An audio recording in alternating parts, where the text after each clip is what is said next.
ასე მარტივად მზადდება სახლის შაურმა ქათმით. დაგჭირდება დაჭერილი ბოსტნეული, ბებოს ლავაში და ქათმის ფილე. თავარია ქათა მიიღოს ნოსტე. გადავაფაროთ პარკი და დავკეპოთ. მოვასხათ ცოტა ოდენის სოიოს соуსი და დავტოვოთ 15-20 წუთი, რომ დამარინადდეს. ამასობაში მოვამზადოთ მაიონეზი, რომლისთვისაც დაგჭირდება რძე და ზეთი. გადავიტანოთ ქილაში, დავამატოთ ცოტა მარილი. ხელის ბლენდერი დავიწყოთ მორევა აკაფებამდე. ახლა კი ვიწყებთ ნელ-ნელა ზეთის ჩამატებას. მაიონეზის სისქეს ვარეგულირებთ ზეითუნის ზეთით, შეგვიძლია ცოტა მეტი, ცოტა ნაკლები და ასე დავარეგულიროთ. აქვე ვამატებთ მარილს, დოქს, ცოტა ძმარს. სულ ეს არის. მაიონეზი მზად არის.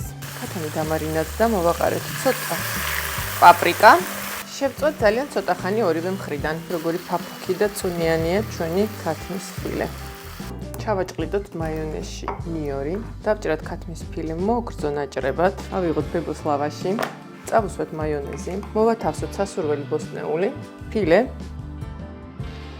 თუ გიყვართ წიწაკა მაიონეზის ზემოდანაც, დავიწყოთ შეფუთვა. პირველ რიგში ვკეცავთ ასე, შემდეგ გვერდებს და გადავიტანოთ ცხელ ტაფაზე.